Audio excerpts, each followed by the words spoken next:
Well, hello everyone. I'm Dr. Newton Miller, and I want to do a video on a terminology that we use to describe a very special category of students, and that terminology is at potential. Now, I'm not sure if you've heard some of the other labels or handles or tags that groups of students are often called, but many of them are based on a deficit approach, on implied assumptions that are assigned to those students of their abilities and things they can and cannot do. So the term at potential, though, it's used to describe those same students, but just stated from an asset approach. So I'm sure you heard students called at risk or maybe underserved, or you might have heard them called disadvantaged or underrepresented or low performing. People often get creative sometimes, and they say things like early dropouts or strivers or survivors. I even heard students called red zone students. No matter what term they use, they all seem to come from a deficit point of view. In other words, they highlight what they already believe the student can't do, or what's not aligned with mainstream cultural tendencies, or even gaps in content mastery, etc., just whatever. See, we're breaking that trend, and we're using words and terminologies and labels to highlight the possibilities and strengths that students possess. You see, when we don't, then we use those same deficit approaches, those words that describe our students, that we're not only planting seeds in the students' minds of what we think of them, but we're creating boundaries and expectations that we have for them. The thing is that those boundaries, they're not just impacting the students thinking about themselves, they're impacting our own thinking about them. So it's time that we flip this tragic paradigm upside down. Now, students that are usually deemed at potential, they can come from many different populations. I'm just going to share a few of them with you so we can get on the same page. Now, students that come from minority populations, they're usually deemed at potential in educational institutions. Now, this can impact people of color in two different ways.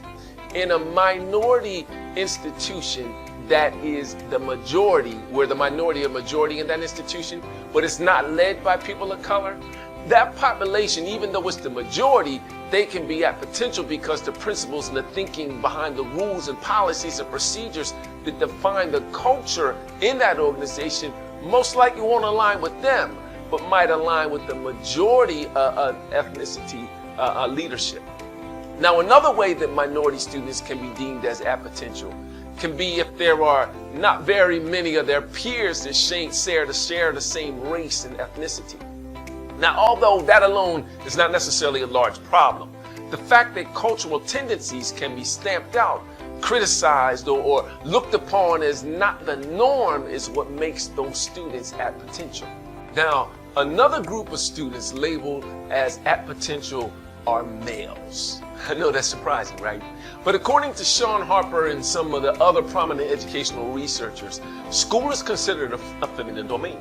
Now, this is simply because school requires that individuals become vulnerable and get transparent about what they do and do not know or understand how to do. And those are mental and emotional states that are not readily embraced by the majority of the male population in our Western society, at least not until a relationship has been established. And additionally, men in general speak about 1/3 the number of words per day than the average female. Now, since there's only 1/3 less the number of words coming out of a man's mouth per day is an issue, because our educational institutions, well, they're founded on the ability to communicate. So that premise in education is that successful students are able to write and speak. So they can write what they speak about and speak what they write about. So if a student is unwilling or apprehensive about speaking because it's not their natural tendency, then they're going to have an issue. And since men already speak less than their female counterparts, it's suggested the education environment lends itself to being a feminine domain. Now, don't get me wrong. This is not to say that men cannot thrive in an educational setting. That's obviously not the case. But however, at some point during their journey, they are tremendously fragile. And if they come against an ineffective educator, and that encounter during a vulnerable time for them can push them into an emotional cell of unproductivity and a type of disdain for the teaching and learning process. See, another population that is deemed as at potential are those from low-income communities. Poverty-stricken, low-income communities, according to Sean Harper, Eric Jensen, and Donna Beagle, they all operate in what's called a survival mindset. Now, this means that individuals take all their resources and devote them to their here and now, their immediate future. And the fact that they're not looking far down the road of their lives already means that there's a conflict in culture and vision and mission between students from low-income communities and educational institutions themselves. You see, the premise behind a K-12 education is an experience in self-investment. It's not a short-term reward. It's a long-term investment that enables individuals to get in position to do bigger and better things with their lives. So right away, there's a cultural gap and a cultural difference in aim between low-income students and many of the schools that they attend. Now, another reason that low-income students tend to be at potential is that they come from communities where, according to Dr. Beagle, an oral culture dominates. Now, this is where verbal directions are always given. I mean, there are words that are spoken, and there's body language that's given to communicate messages and answers, and one knows the intensity and the importance of the message by the word choice and the body language that's used. See, very little was written down. That's an oral culture. But the K-12 school environment, on the other hand, it operates as a print culture. See, this is where things are written down. Policies are written, instructions are written, everything is built upon written descriptions and tasks. So if a student is not a reader or a strong writer, then they're going to have an automatic issue in the education arena. So once again, students coming from low income or poverty stricken communities, they're already at potential because they operate in an oral, not a print culture. Now, another group of students that are at potential, as you may already know, are our ELL or English language learners. There's also those learners that have learning disabilities like dyscalculia or dyslexia or dysgraphia and any other learning disability that may exist. There's those with chemical imbalances like ADD and ADHD, or anyone with a mental health issue. All of those are considered or will be deemed as at potential. See, we have an obligation to recognize and to understand at potentials, and it begins with changing our references to them away from deficit terminologies. You see, the average student doesn't accomplish what they alone think they can accomplish. And they don't accomplish what you alone think they will accomplish.